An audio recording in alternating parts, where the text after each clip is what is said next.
Hello students, welcome in mathematics class.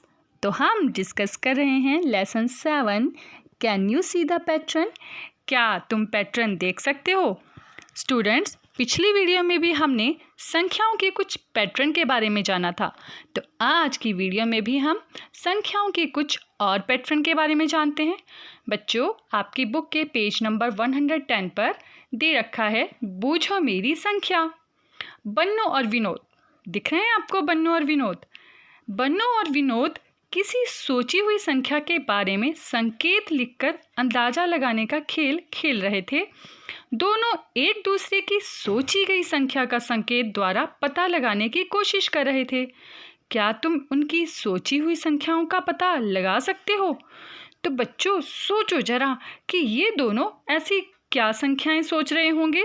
तो चलो पहले हम बन्नू का देखते हैं कि बन्नू कैसी संख्या सोच रही थी। तो उसके संकेत इस तरह से थे।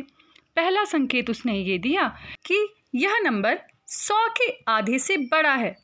अब बच्चों, 100 का आधा सोचो जरा, 100 का आधा क्या होता है? बताओ। हाँ, 50। और बच्चों, 100 का आधा निकालने के लिए हम 100 को 2 से भी भाग कर सकते हैं। तो 100 का आधा है 50। तो इसका मतलब ये संख्या 50 से बड़ी है। पहला संकेत कि 50 से बड़ी है। अब देखो जरा दूसरा संकेत क्या है। दूसरा संकेत है कि यह 6 दहाई से ज़्यादा और 7 दहाई से कम है। 6 दहाई मतलब 60 और 7 दहाई का मतलब 70। तो यह संख्या 60 और 70 के बीच में है। तो दूसरा संकेत भी मिल गया है। अब तीसरा संकेत है कि दहाई का अंक इकाई के अंक से 1 अधिक है। मतलब जो वंस प्लेस पे जो नंबर है वो टेंस प्लेस से 1 नंबर कम है। तो इकाई का अंक है बराबर 6 - 1 = 5। अब 6 क्यों लिया मैंने दहाई का अंक? क्योंकि हमने कहा था कि 60 और 70 के बीच की संख्या है। तो इसका मतलब 70 से पहले ही। तो 70 से पहले वाली जो संख्या आएगी 61, 62, 63, 64, 65, 66, 67, 68, 69, तो वो उसका जो दहाई का अंक है 6।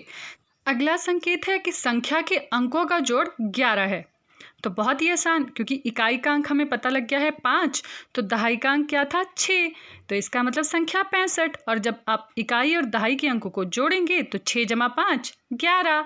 तो संख्या आ गई 65। तो इसका मतलब बन्नू की सोची हुई संख्या है 65। अब चलते हैं आगे। विनोद ने क्या क्या संकेत दिया? विनोद का पहला संकेत था कि उसका यह नंबर 100 के आधे से छोटा है। अब 100 का आधा फिर से वही 50। तो इसका मतलब पहला संकेत है 50 से कम। दूसरा संकेत है यह 4 दहाई से ज़्यादा और 5 दहाई से कम है। 4 दहाई मतलब 40 और 5 दहाई मतलब 50। तो इसका मतलब 40 से ज़्यादा है और 50 से कम। तो 40 से 50 के बीच की संख्या है। तीसरा संकेत विनोद ने दिया है कि दहाई का अंक इकाई के अंक से 2 अधिक है। यानी इकाई का अंक दहाई के अंक से 2 अंक कम है। तो दहाई का अंक क्या था? अगर हम ध्यान से देखें तो दूसरे संकेत से ही हमें पता लग रहा है कि जो संख्या है वो 40 से 50 के बीच की है। तो इसका मतलब दहाई का अंक है 4। तो इकाई का अंक आ जाएगा 4 - 2 = 2। तो इकाई का अंक आ गया 2। अब लास्ट जो इसने क्लू दिया है वो है कि अंकों का जोड़ 6 है।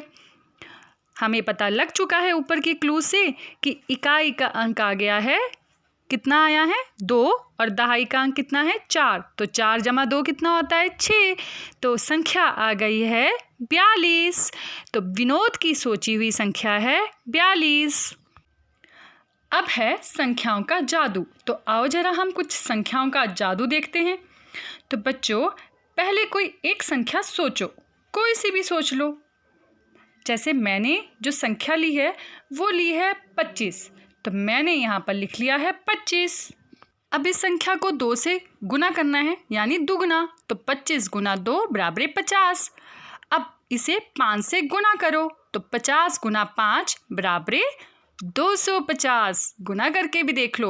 अब उत्तर को 10 से भाग करो। उत्तर क्या आया? 250। 250 को जब 10 से भाग किया तो उत्तर क्या आ गया? 25। यानी जो संख्या हमने ली थी अपने आप से, जैसे 25 ली थी तो आंसर में भी क्या आ गया 25। तो है ना ये संख्याओं का जादू।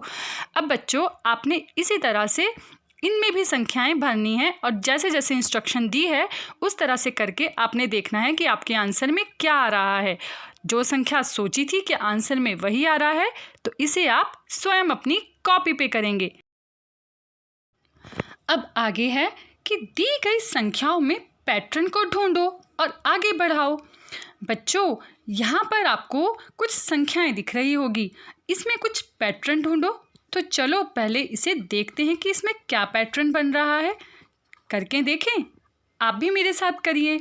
स्टूडेंट्स जैसे यहाँ पे सबसे पहले दिया है 1 = 1 × 1, ठीक है। अब दूसरे में क्या आ जाएगा 1 2 1। हमने क्या किया, इसमें 1 के बाद 2 लिया, फिर उसके बाद 1, मतलब उल्टी गिनती शुरू कर दी। तो बराबर आ जाएगा 2 × 1 × 2 × 1, मतलब 11 × 11।